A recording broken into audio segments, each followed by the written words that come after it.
있는가 하면 그 한 그릇 먹을 때마다 나이의 숫자가 바뀌는 것에 대한 왜 집사님 나예요? 뭐라고 그래요? 좀 허전함도 있을 것이고 또 아쉬움도 있을 거라고 생각이 됩니다. 그러나 뭐 떡국 한 그릇 먹었다고 해서 나이가 더 먹는 건 아닐 것 같고요. 오히려 또 성숙하고 또 진리 안에서 더 정결해질 수 있는 은혜가 더 클 거라고 생각을 합니다. 자, 오늘 로마서 1장 18절부터 32절의 말씀을 근거로 해서 마음에 하나님 두기를 싫어하매라는 제목으로 말씀을 드리고자 합니다. 먼저 로마서 1장 28절을 함께 읽겠습니다. 또한 시작. 또한 그들이 마음에 하나님 두기를 싫어하매 하나님께서 그들을 그 상실한 마음대로 내버려 두사 합당하지 못한 일을 하게 하셨으니. 로마서 1장 갖고 3시간이나 하려 하긴 하지만 오늘 뭐 어쩔 수 없고요. 이제 매 로마서를 살피면서 한 장에 2시간 정도씩 그렇게 할애해서 말씀을 좀 나누려고 합니다. 여러분 혹시 캥거루족이라는 표현 들어보셨습니까? 왜 캥거루족인지 아세요?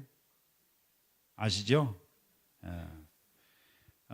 캥거루가 갓 태어난 새끼를 자기 아기 주머니, 유관왕이라고 그러죠. 그 유관왕에서 키우는 짐승인데 태반이 불완전하고 자궁에서 새끼를 오래 키울 수 없다 보니까 그 새끼를 빨리 낳아서 6개월에서 12개월 동안 이 아기 주머니, 겉에 있는 아기 주머니에서 지내다가 독립을 시킨다고 그러죠. 캥거루가 평균 수명이 12년에서 18년이라고 합니다. 근데 그걸 생각하면 아주 어린 시절만 어미 뱃속에서 지낸다고 그래요. 근데 여기 한 할아버지 모습 또 그 안에 있는 한 장성한 아들의 모습을 보면 뭐 무슨 의미인지 여러분들 다 이해하실 거라고 생각을 합니다. 캥거루족이 늘었다고 그러죠, 많이. 헬리콥터 부모라는 얘기는 들어보셨습니까? 우리 원장님은 아시는 것 같아요. 집사님은 아시는 것 같아요. 그죠? 헬리콥터 부모가 뭐예요? 예? 캥거루족하고는 좀 반대는 아닐 것 같고, 자녀가 성인이 됐음에도 불구하고 부모를 떠나지 않거나 반대로 부모가 자녀의 일거수일투족을 뭐 하는 거예요? 참견하고 간섭하는 거죠. 그런데 이런 관계에서 가장 큰 갈등이 일어나는 지점은 어딘가? 간섭이라는 지점이에요. 참견. 자녀들은 부모의 사랑을 원하지만 부모의 통제를 싫어한다고 그러죠. 생각해 보면 절제와 통제 속에 살아온 저 자신이 그렇게 살아왔던 것 같아요. 지금도 저희 아버님은 운전할 때 운전 어떻게 하는 거라고 저한테 가르쳐 주시거든요. 그 정도이시니까. 근데 저희 동생들은 아버지한테 얼굴색도 바꾸고 화도 냈는데 저는 아직도 그렇게 하지를 못했어요. 왜 그런지 모르겠어요. 그게 뭐 어렸을 때부터 이제 그렇게 커와서 이제 그럴 수밖에 없는데 지금도 아버지 앞에서 그렇게 큰 소리는 못 하겠어요. 우리와 하나님과의 관계도 비슷할 때가 있다라는 생각을 해볼 때가 있습니다. 우리는 하나님의 복을 받고 싶어 하지만 그분이 내 삶의 세세한 부분에까지 관여하시고 명령하시는 것은 부담스러워하는 삶을 우리가 살 때가 있지요. 그래서 하나님 말씀에 하나님 명령에 순종해야 되는데 하나님 여기는 아닌 것 같습니다라고 스스로 판단하고 계획하고 그죠? 한 탐험가가 정글에서 길을 잃어버렸습니다. 그가 나침반을 갖고 있었지만 자꾸만 자기가 가고 싶은 방향과 나침반이 가리키는 방향이 다른 것을 느꼈습니다. 그때 그가 생각했습니다. 이 나침반은 뭐한가 보다? 고장났나 보다. 직감이 더 낫겠다. 결국 그 나침반을 가방 속 깊이 집어넣고 자기 감각대로 걷다가 결국은 길을 잃어버렸다는 이야기입니다. 여기 오늘 로마서 1장 28절에 보면 또한 그들이 마음에 누구를 두기를 싫어했다? 하나님 두기를 싫어했다. 나침판이 고장난 것이 아니라, 하나님이 고장난 것이 아니라 내 마음이 나침판의 방향을 거부하는 것이었습니다. 그것이 불행의 시작이다라고 하는 거죠. 왜 마음에 하나님 두기를 싫어할까요?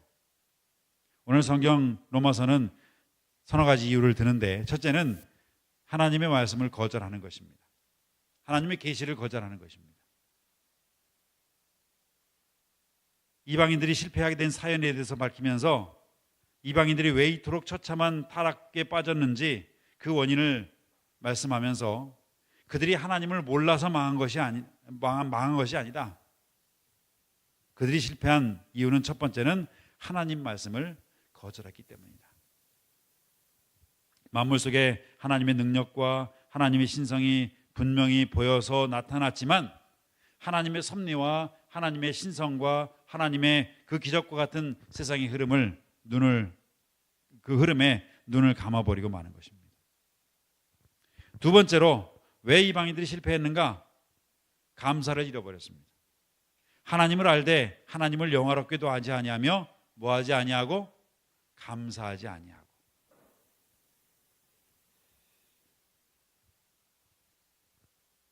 실패의 첫 단추는 당연하게 여기는 거죠. 당연하게. 하나님을 영화롭게도 하지 아니하고 감사하지도 아니할 때에 생각이 허망해집니다. 여러분, 무엇보다 감사하는 마음이 믿음의 시작이라고 저는 그렇게 생각합니다. 감사를 모르면 원망이 생기고, 감사를 모르면 삶의 전반적인 부분에 부정적인 모습을 만들어가게 됩니다. 감사를 모르면 불만족이 쌓이고요. 감사를 모르면 인간관계가 악화되고요. 감사를 모르면 정신적으로 심리적으로 스트레스 받고요. 행복감은 감소되고 불행한 삶을 살아가는 거죠. 그래서 감사를 잃어버린 삶은 성취를 해도 행복하지 않고 삶의 의미를 잃어버리는 건조한 삶을 살아가게 돼 있는 거죠. 그래서 그리스도인들에게서 가장 기본적인 모습은 어떤 모습이 될까? 여러 표현을 할 수 있겠지만 저는 개인적으로 감사하는 삶을 살았으면 참 좋겠다. 복음성가 가사에도 그런 가사가 있죠. 어떻게 처음에 그 복음성가 노래 어떻게 부르죠? 날 구원 하신 주 감사, 응답하신 기도 감사, 또 감사. 그 복음성가 가사를 제가 다 외우진 못하는데 그 복음성가의 가사처럼 우리의 삶이 때로는 눈물 흘리는 것, 때로는 고통스러운 것까지라도 감사하는 삶을 살아가는 것이 오늘 그리스도인의 삶의 모습이 되어야 된다는 것이 사도 바울의 표현입니다. 심지어는 신체적인 건강이 저하되고 약화될지라도 하나님께 기도하고 하나님을 찾고 구하는 경험을 통해서 하나님께 다시 회개할 수 있는 은혜를 주신 것을 위해서 감사할 수 있는 그러한 신앙인의 모습. 다시 말하면 감사를 모르는 삶은 스스로를 고립시키고 스스로에게 행복을 찾지 못하게 하고 부정적인 감정이 굴레해서 계속 돌고 도는 인생을 살아갈 수밖에 없게 하는 것이 감사를 모르는 삶이다라고 하는 것입니다. 세 번째로 왜 이방인들이 하나님을 잃어버렸는가? 하나님을 밀어낸 빈자리에 우상을 선택했죠. 썩어질 사람과 새와 짐승과 기어다니는 동물 모양의 우상으로 바꾸었다. 그래서 소나 많은 짐승들이 심지어는 개구리까지 하나님을 대신하는 우상으로 섬기게 되죠. 이방인들이 실패한 이유는 자율성에 대한 집착 때문입니다. 하나님이 계시면 내 마음대로 죄를 지을 수 없으니 아예 그분을 내 마음의 보좌에서 밀어내기로 선택한 거죠. 그 결과 하나님은 그들을 어떻게 했다고 표현하고 있는가 하면 상실한 마음대로 내버려 두셨다, 그렇게 표현하고 있습니다. 그들이 다 잃어버렸지만, 돌아오도록 요청했지만 그들이 그렇게 선택하는 것에 대해서 그냥 버려두셨다. 여러분들, 부모님 말씀 가운데 제일 무서운 말씀이 뭔지 아세요? 부모님한테 이렇게 꾸중 듣고 훈계를 듣다가 부모님의 마지막 말씀이 뭔지 알아요? 네 마음대로 해. 나 관여 안 할 거야. 그게 그냥 부모님의 훈계와 꾸중의 하이라이트긴 한데 마지막인데, 그 마지막이 겁나게 무서운 말이에요. 사실 나 너와 뭐가 없어? 관계가 없어. 성인이 돼서야 그게 두려울 일이 아니겠지만 어린아이들에게는 엄청나게 두려운 일이에요. 성경에서 가장 무서운 심판은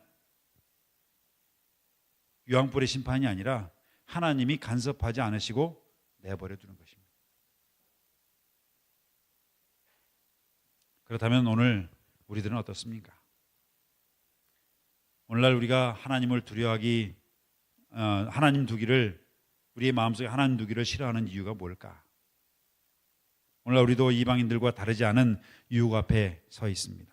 왜 우리는 때때로 마음에 하나님 두기를 싫어할까요? 첫째는 나의 왕국을 세우고 싶어서입니다. 내 자존심을 지키기 위해서. 내가 내 인생의 주인이 되고 싶기 때문이지요. 누구도 나를 다스리기를 원치 않고, 누구도 내 삶의 주인이 되기를 원치 않은 거예요. 그래서 내가 잘난 것이고, 내가 똑똑한 것이고, 내가 유능한 것이고, 내가 아무리 잘 나가도, 내가 아무리 똑똑해 보여도 그 중심에 누가 있다는 사실을, 하나님이 계시다는 사실을 잃어버리고 사는 거죠. 두 번째로, 은밀한 죄의 즐거움입니다.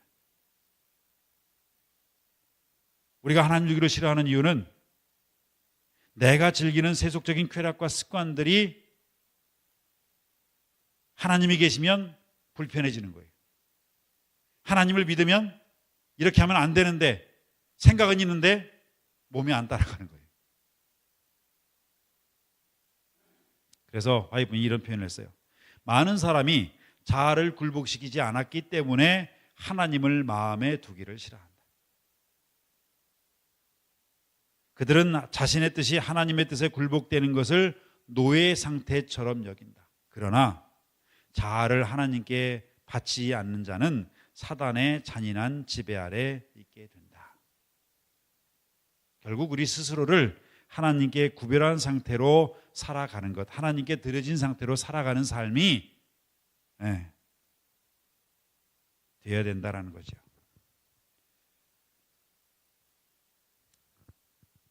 또 하나의 선자의 기별은, 죄를 사랑하는 마음은 하나님을 미워하게 한다. 죄를 사랑하는 마음은 누구를 미워하게 한다고요? 하나님을 미워하게 한다. 마음이 거룩함에 일치되지 않을 때 하나님의 임재는 즐거움이 아니라 두려움과 거부의 대상이 된다. 오늘 우리의 삶 속에 어떤 사람은 세련된 방식으로 하나님을 배제하는 그러한 삶을 살아갈 때가 있습니다. 우리는 이방인이 아니고 우상 숭배자가 아니고 나는 엄연히 교회는 아니고 그렇게 말할 수 있습니다. 그러나 오늘날 우리 그리스도인들도 때때로 마음에 누가 있는 게 불편해요. 하나님이 있을 때, 하나님이 계시다는 게 불편할 때가 있어요, 없어요? 저는 있어요. 여러분은 없는 것 같아요. 아멘 하시는 거 보니까. 그때는 하나님의 눈 좀 피했으면 좋겠어요.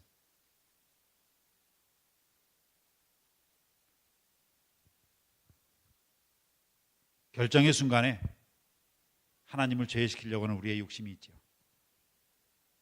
예배당에서는 주님이라고 부르지만 돈을 사용하고 시간을 사용하고 자녀들의 진로를 결정하고 가고자 할 때에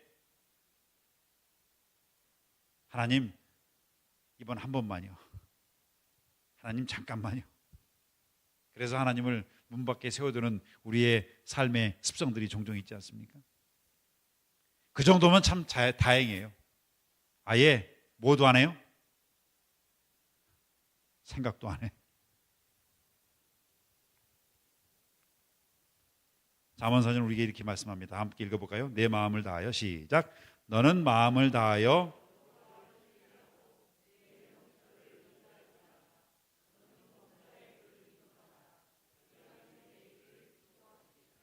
우리의 명철을 의지하지 말고 범사의 주님께서 우리의 삶을 주장하시고 인도하신다는 사실을 기억하고 우리 주님의 지도를 따라가기를 결심하는 저와 여러분들이 되길 바랍니다. 결정의 순간에 가장 경계해야 할 것은 자신의 판단력과 경험을 전적으로 믿는 것입니다. 우리 인간에게 가장 두려운 것은 경험입니다. 이 경험이 많은 사람들에게 도움을 주는 일이면 참 좋은데 상처를 줍니다.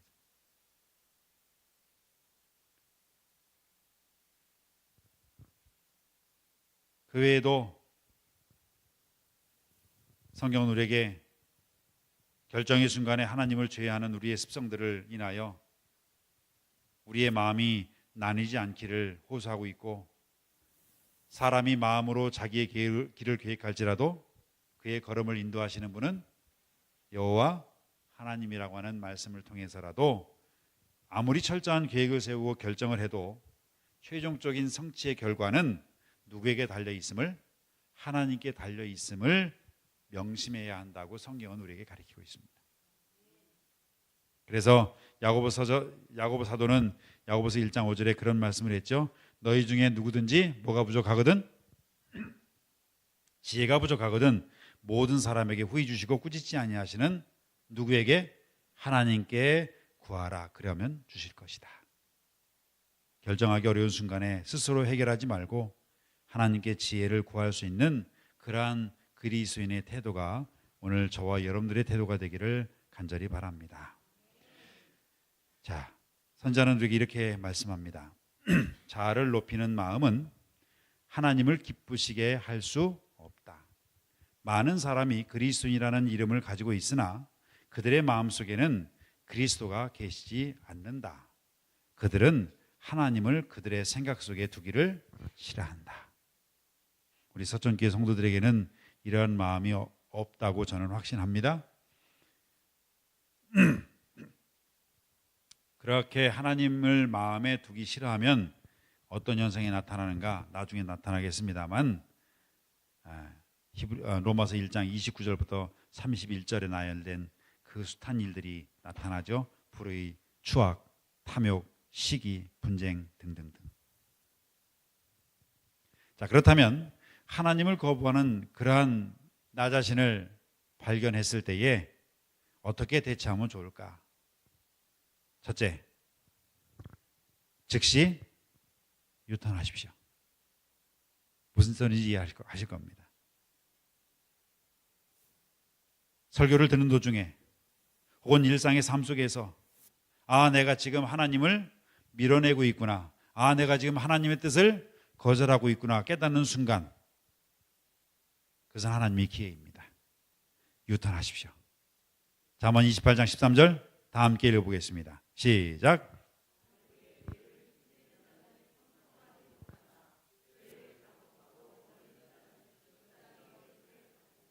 아멘.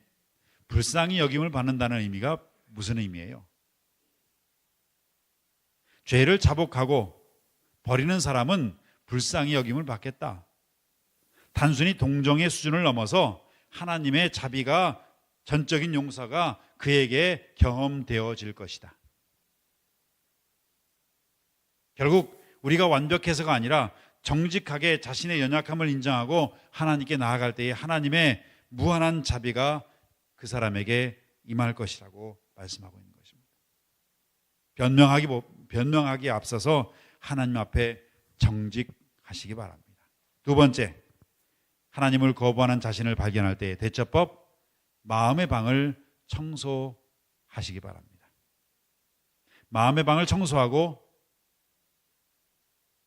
초대하시기 바랍니다. 요한계시록 3장 20절, 내가 문 밖에 서서 두드리노니.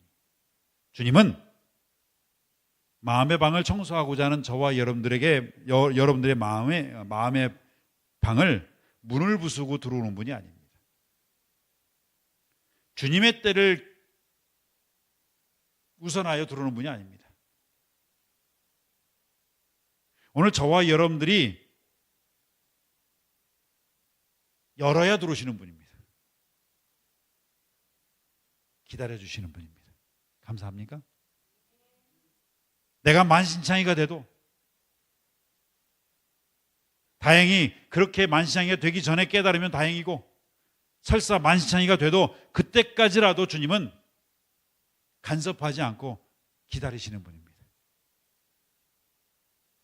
그러한 하나님이 저와 여러분들의 하나님임을 인하여 감사하시기 바랍니다. 헬리콥터 하나님이 아니에요. 저와 여러분들이 그릇된 길을 갈 때마다 쫓아다니면서 지팽이로 방향 키를 잡아주시는 하나님이 아니라 스스로 깨닫고 느끼고 하나님을 찾고 하나님의 부르심에 응답할 때까지 문을 확 열고 들어오실 수도 있지만, 그러면 여러분들이 짜증낼까 봐, 여러분들이 힘들어할까 봐. 세 번째로, 하나님을 거부하는 나 자신을 발견할 때의 대처법, 말씀으로 마음을 채우시기 바랍니다. 빈 마음은 반드시 우상이 차지할 수 있는 여지가 있습니다. 선지자는 우리에게 이렇게 말씀합니다. 우리의 마음을 하나님께 바치기를 거절하는 것은 자멸의 길이다. 우리가 그분을 마음에 두기 힘쓸 때 성령께서는 우리 안에 거룩한 소원을 창조하시며 우리를 하나님의 형상으로 변화시킬 것이다. 아멘. 우리가 하나님의 형상으로 변할 수 있는 방법이 뭐라고요? 그분의 말씀을 우리 안에 채울 때.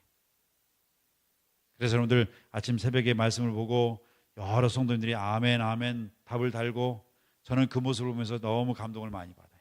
아직은 제가 누구의 표현인지 어느 분의 표현인지 자세히 몰라서 거기에 답을 달고 있지 못하지만 언젠가 답을 달 날이 오겠지요.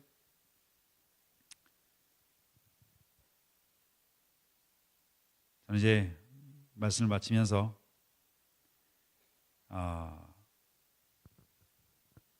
오늘날 세상에 기술은 점점 늘어가고 발달되고 넘쳐나고 있지만 사람들의 정신과 도덕적인 수준은 유례없이 무너져가고 있음을 봅니다. 사도 바울은 로마서 1장에서 이 비극적인 원인을 단 한 문장으로 정리했는데, 그것이 뭔가 하면 마음에 하나님 두기를 싫어하기 때문이다. 로마서 1장의 기록은 그래서 이방인들만을 위한 기록이 아니라 오늘 하나님을 믿고 따르는 저와 여러분들을 위한 기록이라는 사실을 기억하시기 바랍니다. 그래서 하나님을 마음에 두기 싫어해서 자기 마음대로 산 결과가 어떻게 나타나는가? 이렇게 나타났습니다.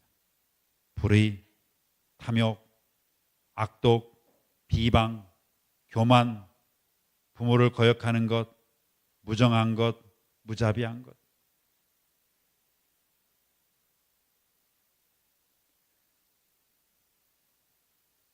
하나님을 마음에 두는 것은 간섭이 아니라 보호입니다. 이 시간 우리의 마음의 보좌를 다시 주님께 내어드리고 내 고집과 내 자아를 내려놓고 주님을 우리의 마음속에 모셔드리기를 간절히 바랍니다. 여러분들의 삶의 가장 소중한 우선순위가 하나님이 되기를 간절히 소망합니다. 우리가 스마트폰을 사거나 가전제품을 사면 설레는 마음으로 박스를 뜯지요. 뜯어보니까 그 안에 배터리나 전원이 다 있어야 되는데 배터리나 전원이 빠져 있다면 어떻게 될까요? 아무리 화려한 폰이라 할지라도 아무짝에 쓸데없는 고철덩어리가 되고 말 것입니다. 우리 인간의 마음도 그렇습니다. 인간은 창조될 때부터 그 마음의 중심에 하나님이라고 하는 전원으로 연결되어 있어야만 정상적으로 작동되게 되어 있습니다. 그런데 그 하나님 두기를 싫어하는 것입니다. 그러니 사람이 정상적이 될 수가 없는 것입니다.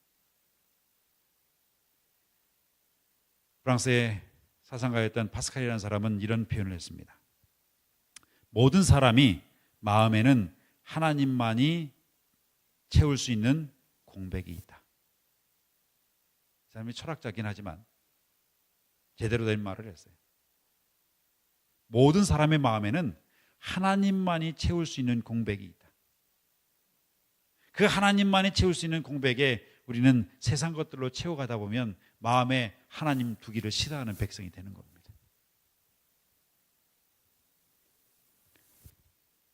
로마서 1장은 왜 인류가 고통 속에서 신음하고 그토록 똑똑한 현대인들이 이해할 수 없는 죄악에 빠지는지 그 근본 원인을 진단해 주고 있는 것입니다. 마음에 하나님 두기를 싫어했다. 선자는 그래서 그러한 우리들을 향하여 이렇게 호소합니다. 그리스도께서는 당신의 마음을 점령하고자 기다리고 계신다. 마음의 문을 열고 예수님을 영접하라. 그분이 계신 곳에는 평화와 기쁨이 있을 것이다. 말씀의 결론을 맺습니다. 마음에 하나님을 두는 것이 속박이 아니라 안전임을 기억하시기 바랍니다. 기차는 철길 위에 있을 때 가장 자유롭습니다. 우리 성도님들의 삶에 하나님을 마음의 변두리에 두는 여러분들이 아니라 중심에 모시고 그분이 주인 되시는 참된 삶을, 참된 의와 평강을 경험하는 우리 모두의 모습이 되기를 간절히 바라면서 말씀을 마치겠습니다. 제가 말씀이 끝날 것 같으면 빨리 올라가셔야 돼요. 제가 사인 안 줘도. 찬미 386장입니다. 386장입니다.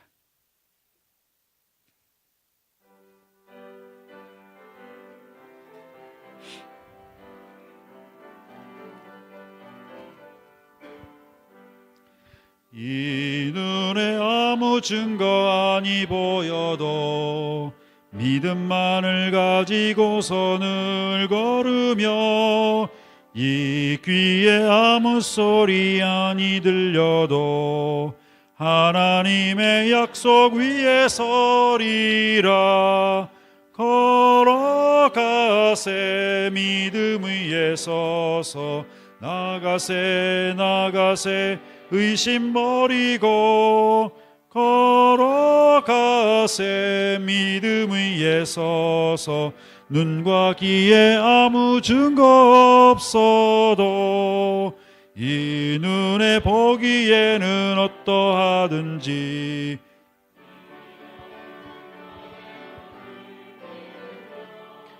이 마음에 의심 없이 살아나갈 때 우리 소원 주 안에서 이루리. 걸어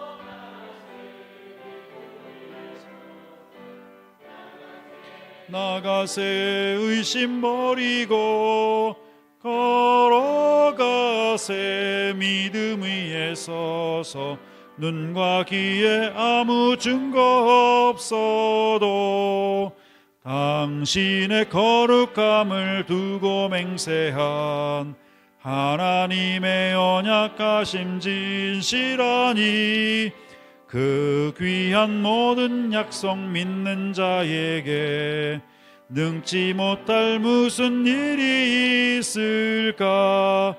걸어가세 믿음 위에 서서 나가세 의심 버리고 걸어가세 믿음 위에 서서 눈과 귀에 아무 증거 없어도. 우리를 사랑하시는 거룩하신 하나님, 오늘 또 로마서의 귀한 말씀을 통하여 우리의 마음속에 하나님이 주인이 되어야 한다는 사실을 깨닫도록 인도해 주셔서 감사합니다. 이방인들이 멸망할 수밖에 없었고 타락할 수밖에 없었던 그 근본적인 이유, 마음에 하나님 두기를 싫어함을 선택했기 때문임을 알게 하셨사오니 오늘 우리의 삶 속에, 우리의 마음 속에 하나님 두기를 즐겨하고 하나님 두기를 기뻐하는 삶을 결심하는 우리 서천교회 모든 성도들 되게 하여 주시옵소서. 예수님의 이름으로 간절히 기도드리옵나이다. 아멘.